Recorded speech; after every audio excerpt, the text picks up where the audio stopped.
All right, well, we'll go ahead and get started. My goal is to kind of try to get through like just me talking, hopefully in 20 minutes or less, and then you can all ask any questions you have. Thanks for coming out. This is like meant to be a no pressure environment where you can learn about some different options available to you through the military, some of the benefits, but also just kind of my goal is that you can kind of see there's a lot of different opportunities. So real quick, show of hands, seniors. Okay, so 3 seniors, juniors, sophomore? Okay, cool. So seniors, I know this is a little bit more probably near term for you. Junior, you got some time. Sophomore, you got a lot of time. So quick overview of what I'm going to go over. I'll tell you a little bit about myself. Then we'll kind of talk differences between the active duty and the National Guard and the Reserve.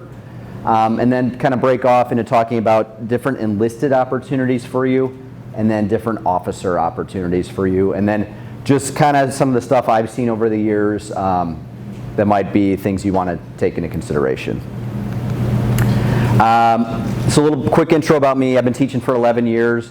Actually, my first 3 years teaching were for the United States Air Force. So I got to teach in a senior ROTC program at the University of Wisconsin. So got to see kind of firsthand what that looked like to train young people to become officers in the Air Force.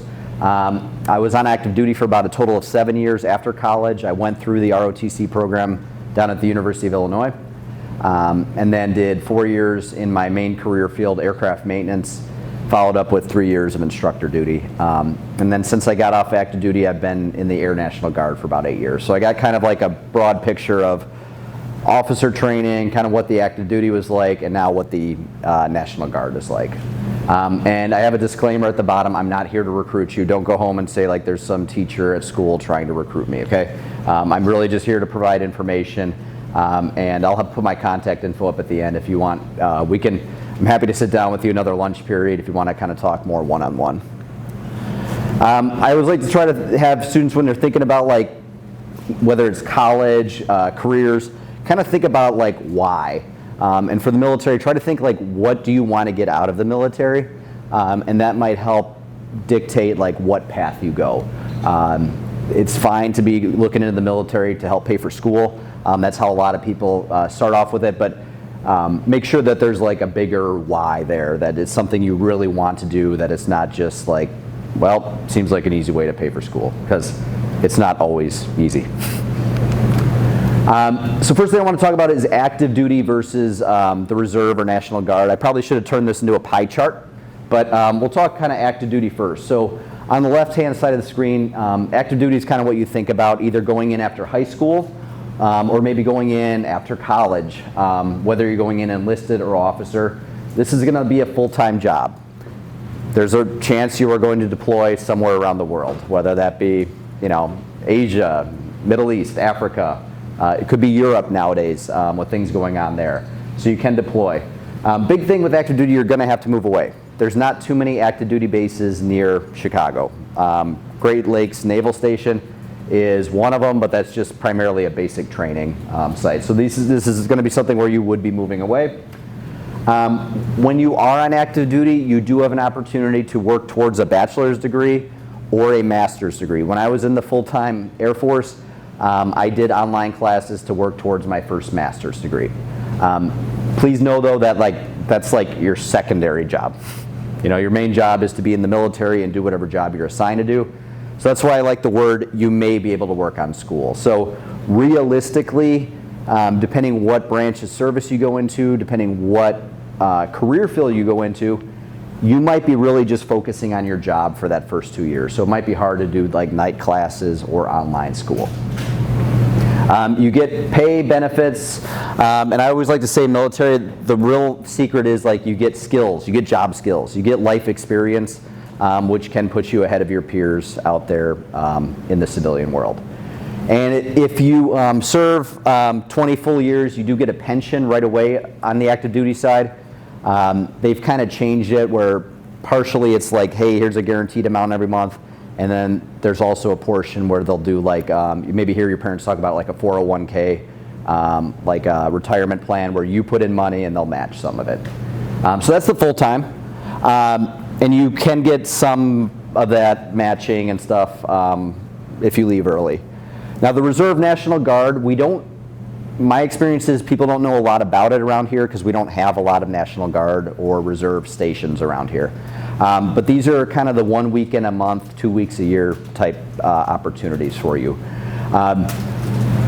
Where there are benefits to this is you can live and work closer to home. So if you want to do this, it's very possible to do this part-time while you're in college. You still get the same job training. You just obviously are going to get less hands-on time with that job. You can still deploy.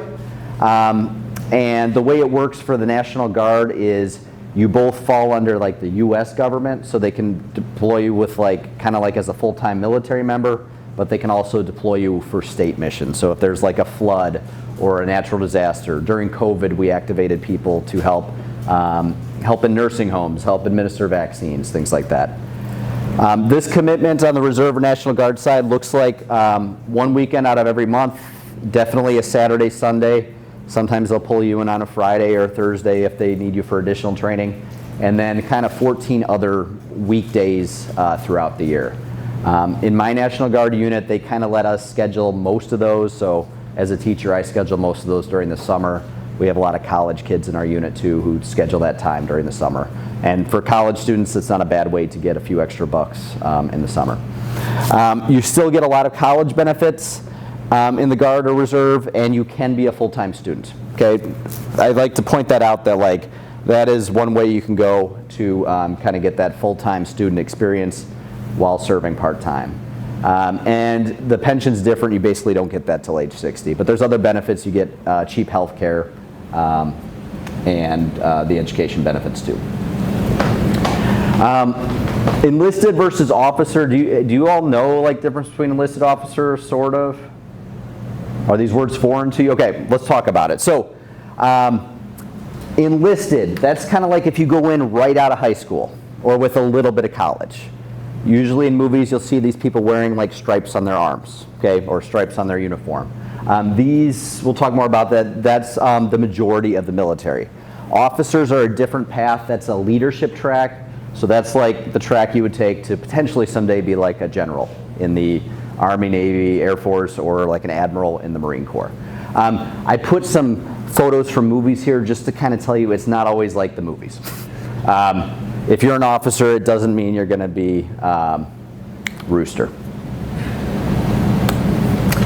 But let's first talk enlisted. So this is the ones where you can go in straight out of high school. Now I say you can go in straight out of high school. Some people don't go into like their later 20s or even 30s. And I think now they just made the cutoff. You can enlist all the way up to age 42 now, which for a guy approaching that age, that's wild to me, thinking of going through like boot camp. But you can do that. But these are, enlisted jobs are kind of typically the more hands-on jobs. So if you want to like, your dream is to someday go be a diesel mechanic and you want the military to train you how to be a diesel mechanic, that's a great hands-on job. You want to go drive tanks, that's a hands-on job. You want to go be a medic, that's one of these enlisted jobs. You know, there's all sorts of different things. There's engineering jobs where you can learn construction. There's you can become police, law enforcement within the military. So a lot of these can lead to a great full-time job. Quick story, one of the guys that works for me in my part-time job, he learned in the military how to be an aircraft electrician. He was able to take that part-time experience and translate that into going out and fixing medical equipment for companies, making like 40 or 50 bucks an hour. So like there's a lot of really good opportunities to learn these jobs. These are the people that make the mission happen. Where we'll talk about officers, they're kind of more in those managerial or leadership roles. Okay, one's not necessarily better than the other. I think you just have to think about like what's the best fit for you and kind of what fits your timeline. Most of the time you have to sign up for 4 or 6 year enlistments. That means like a contract saying you are with the military for 4 or 6 years. Active duty typically has more of those 4-year commitments, where from my experience the National Guard and the Reserve, they usually like the 6-year enlistment because you're only working part-time. It takes longer to get you trained up in your job. Okay, so that's the difference between those 4 and 6. And sometimes the money you get paid coming in might depend on that.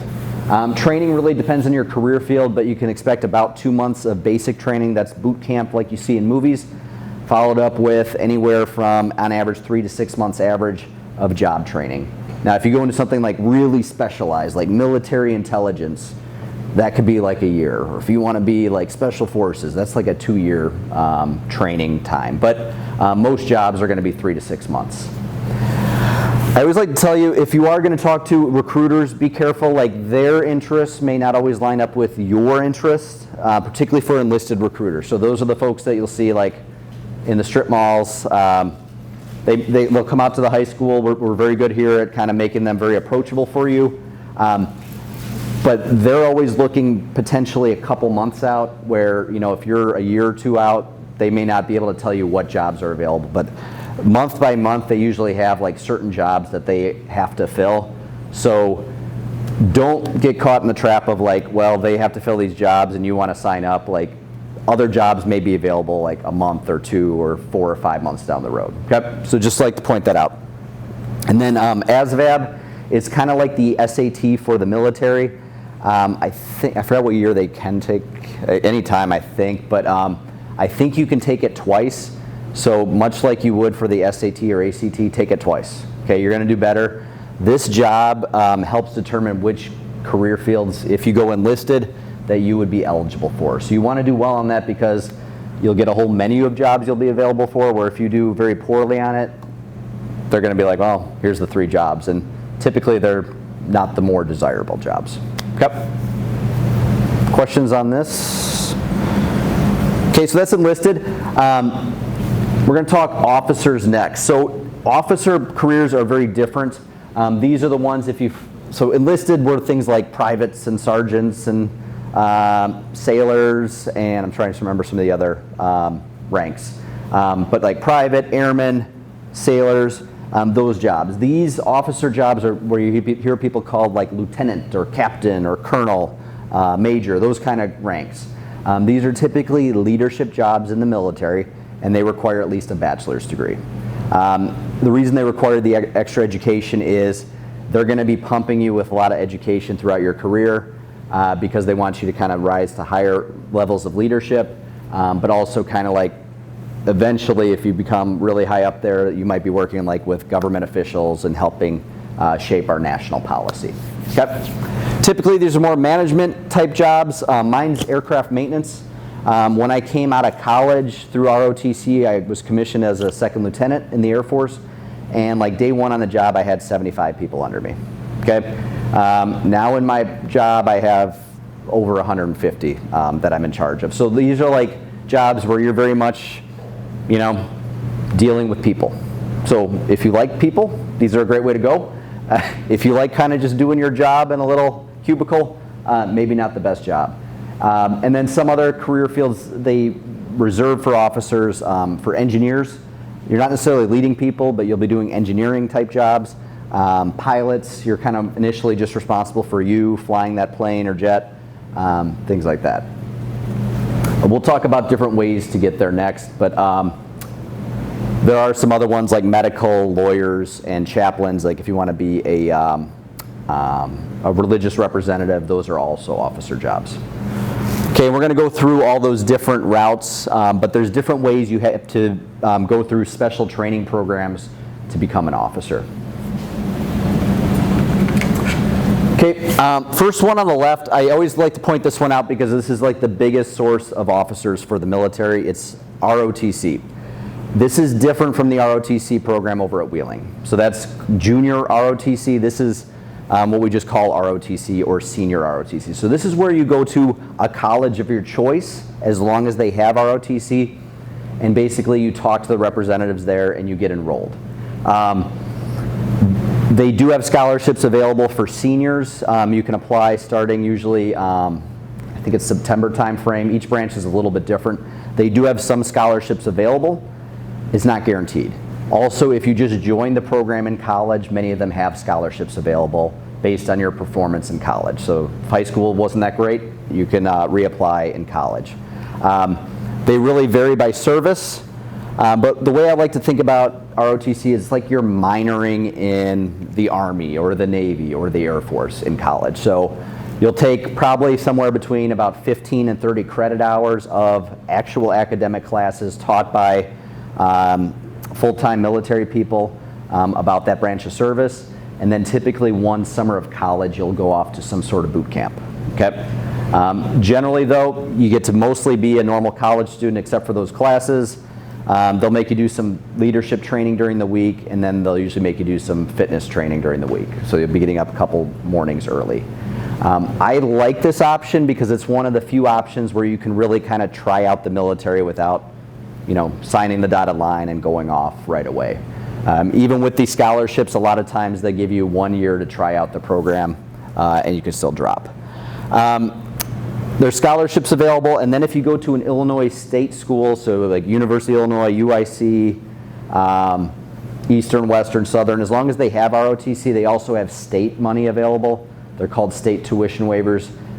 Those programs can tell you more about it, but I validated with one of the instructors down at U of I that these are still available. We actually have one of our graduates from last year taking advantage of that down at U of I. Okay, so that's ROTC. Then there's the Service Academy, so if you've heard of like West Point, Annapolis, Air Force Academy, those are very competitive, but it's great education. It's like an Ivy League education for free. You really need to be thinking about that earlier in high school. So if like you're a senior, it's really kind of too late because you need a congressional nomination, so you need to be kind of doing that process. And they're really looking at your performance throughout high school. Not just like, hey, were you a good student, but were you, student athlete, or did you take on leadership in other clubs or organizations? So get started early. Best way to go is just Google West Point admissions, Air Force Academy admissions, Naval Academy admissions. And usually what they'll do is there'll be a liaison that'll work with you through that application process. They're typically like a reserve officer or a retired officer from that branch, and they kind of help guide you through that. And last but not least, if you want to become an officer, but you don't want to do anything with the military right away, you can go to college first.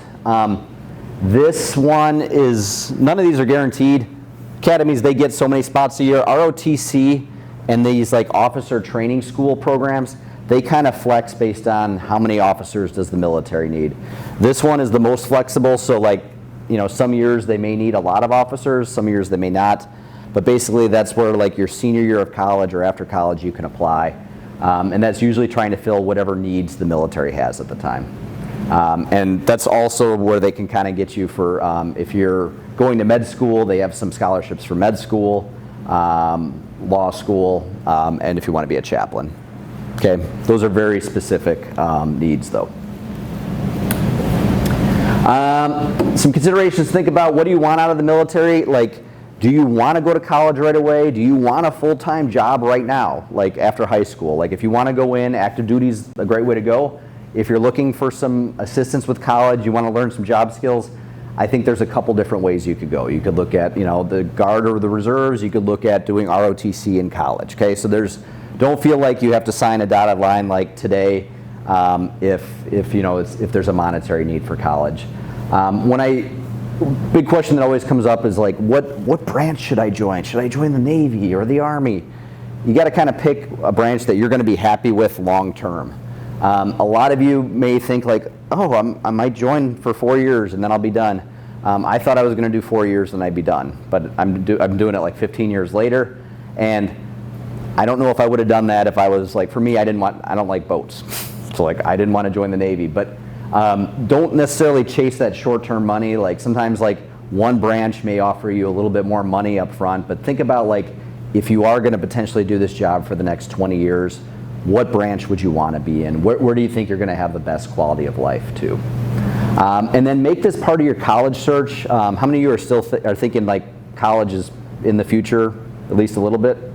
Okay, so if you are thinking doing college, and maybe doing ROTC, make that ROTC part of your college search. So like when you're going and touring these colleges, just Google like, okay, if you're interested in Navy ROTC at Marquette, Google Navy ROTC Marquette, find their email, find their number, and be like, hey, I'm actually visiting campus. Is there any way I could come and can meet with you all? Because I think it'll help you in that college search, kind of envisioning like what will this look like for you at that college or university.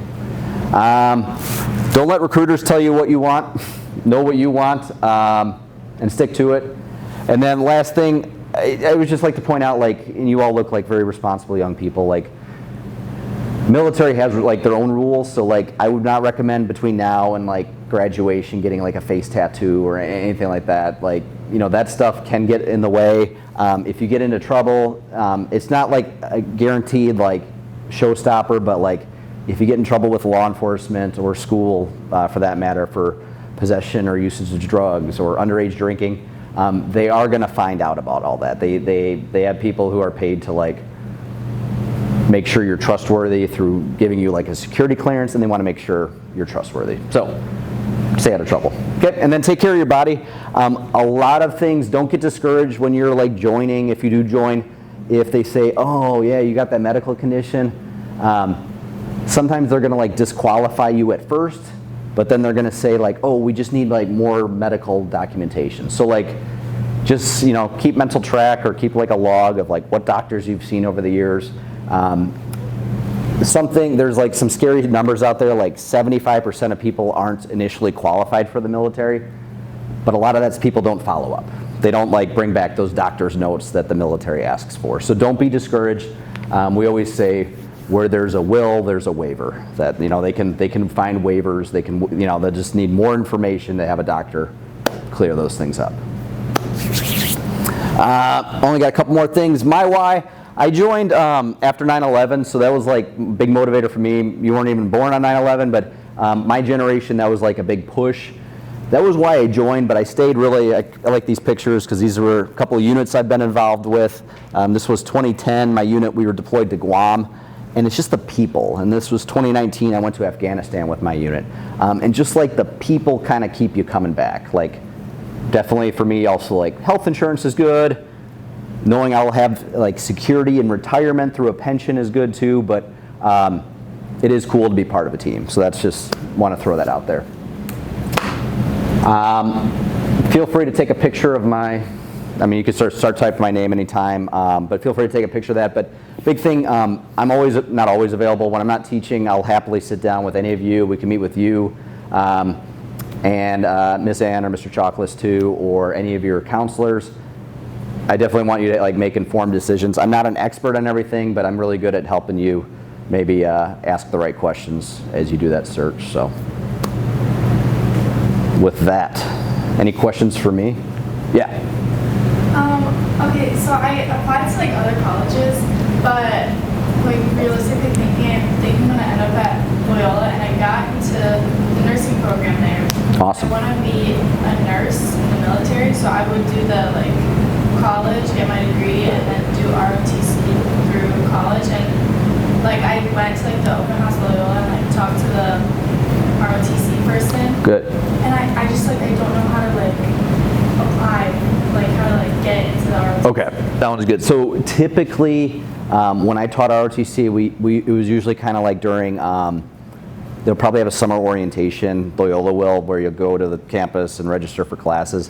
That's usually where you'll kind of say like, tell your advisor there you want to do ROTC. So it's like later, I don't need to like worry about it. Yeah, you don't have to do anything right now. You might be able to apply for scholarships still. It's kind of coming to an end, so we can talk more, but do you know which branch you want to do, or is it?